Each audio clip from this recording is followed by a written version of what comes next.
On Larry King Now, YouTube superstars dancing violinist Lindsey Stirling on her rise to fame. She is a violinist, a musician, a composer. Her YouTube channel, Lindsey Stomp, has over, get this, 125 million views. Her music has climbed the iTunes charts and her new self-titled album is now out. Lindsey Stirling, how did this all start for you?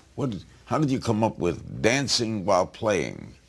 You know, I've played the violin my whole life, but I always wanted to be a dancer, and I've always loved dance. And so I finally decided I was bored of just impressing people, and I wanted to entertain. I wanted to have fun while I played. So I started trying to dance, and I've just gotten slowly better and better at it. Why did you choose the violin?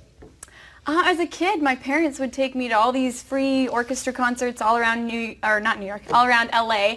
And because that's where I grew up, and I just absolutely fell in love with the sound of the violin. And at 5 years old, I just started begging my parents to play. Were you formally trained?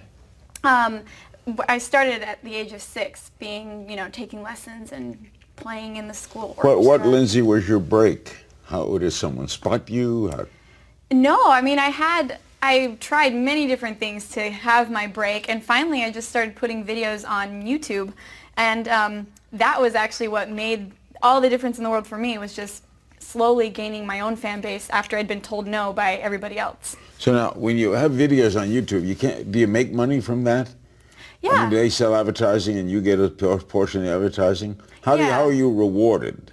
Well, it's really cool. There's a lot of different ways. There's one, Google pays you for the ads that go on your content. And then also, as a musician, it's like free advertising for me. I put my videos out there, people hear my music, and the first thing they do is they click my little link to iTunes to buy my music. And also I get offers all over the world for performances. So you're a star. Well, not yet. How often do you send in a new video? I try to do one at least every month, if not 2 a month. And you're touring now? Yeah, my tour is starting September 22nd, and I'm so excited to just wind my way across the country and have adventures. You're also known as a hip-hop violinist. Explain that. Well, when I auditioned for America's Got Talent, I didn't have any original music, so I started just taking my favorite radio hits, and I would play on top of them, and they were all hip-hop tracks, because that's the best stuff to dance to. So that's where I kind of got that title. Piers Morgan was a judge then, and he said, you're not untalented, but you're not good enough to get away with flying through the air and trying to play the violin. Sharon Osbourne said, you need to be in a group. What you're doing is not enough to fill a theater. They were both wrong. When they said that to you, were you hurt? Yeah, it's funny, I look back at the video and I can remember standing on stage just trying to smile and nod my head, but it was everything I could do not to just cry. Did you say anything to them? I remember saying, well, thank you very much, because I didn't know what else to say. Where did you finish in America's Got Talent? I made it to the top 48, so that's the quarterfinals. So did you think that it was going to be, or did you keep the spunk? Did you know you were going to do what? Did you say, I'm going to make it? Not at the moment. At the moment, I remember you were deflated? Running backstage, feeling very deflated, just thinking like that was my first time really going for this, and I fell on my face, and that was so humiliating, and I honestly wondered if I wanted to ever get on a stage in that way again. So what got you back? But yeah, I finally decided this is something I love, and I had a point. They're just two people? They're just two people, and now I had a point to prove, I guess. Did Howie Mandel like you? He seconded the opinion of the other two. He just kind of said ditto. I could see where that could knock you down. Boy. Yeah. So, but you came back flying. I did my best. And I mean, it took a while. I tried lots of different things before I finally just was like, well, I'm going to start doing this on my own. Now, do you only do original songs now, or do you still cover? I still do covers for fun, and especially I have a fan base on YouTube that likes game music, and so I still do a lot of game covers just because they really enjoy that, and it gives me more time to produce original tracks. What's game music? Zelda. Skyrim, gamer. It seems, as a non-player, difficult because you have to concentrate so much, keep the bow steady, the neck steady, and dance. They seem opposite things to do. Which is why I don't think anyone else is doing it, because it does seem impossible at first, but once I got the muscle memory down, it just gets easier and easier. And I first started by just like stomping my foot when I would play, and That's why you're a Stomp, Lindsey Stomp, Yeah, right? Lindsey Stomp. Are you surprised at your success? Yeah, I'm actually extremely surprised at it because it all happened so fast. It was about 1.5 years ago that I started putting videos on YouTube, and just it kind of took off. And especially since I'd been told this would never work by so many people, that finally when this flood of people were requesting more and wanting more, it was kind of mind-blowing.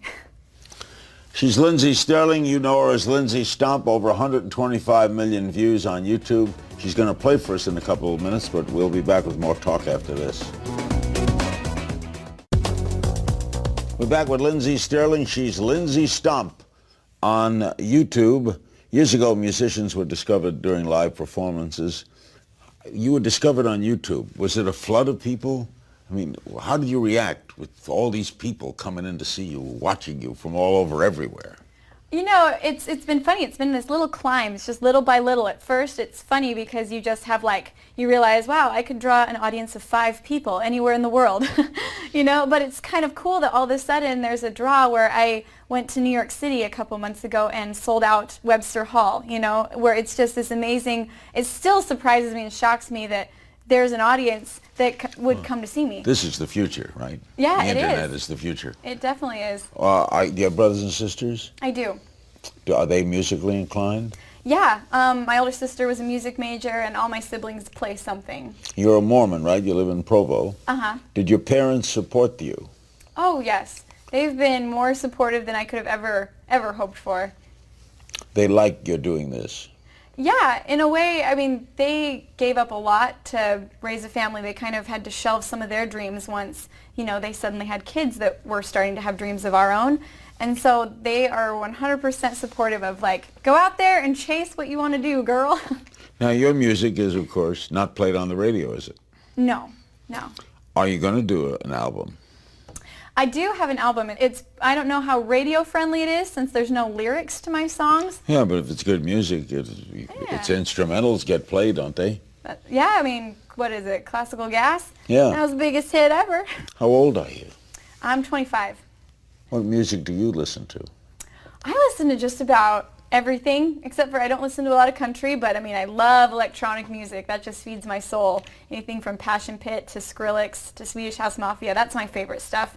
And I also like, you know, your Katy Perry and, you know, everything like that. Anything you can dance to. Do you have a favorite violinist? Yes, I would say David Garrett is my favorite violinist. What about the classical violinists? You ever hear Yehudi Menuhin? Yes. Oh, those pretty good. Oh, yeah, they're okay. Pretty amazing.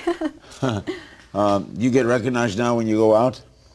Yeah, that's another thing that just still surprises me when people stop me and recognize me as the violin girl. Another thing, a Mexican guitarist, I'm told, used your song for her floor exercise during the Olympic Games. Yeah. Yeah, that must have made you feel great. Yeah, everybody was tweeting about it, and I thought they must be mistaken, but then I looked it up, and sure enough, yeah. Well, Lindsey, your life has changed quite a bit. Yes. You're on your way, and I salute you, Lindsey Stomp. I love this. Okay, to close out Lindsey's segment with us, and a lot more is coming later, here is Lindsey playing for us. Thank you, dear. Thank you.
Coming up, singer, songwriter, and YouTube star David Choi.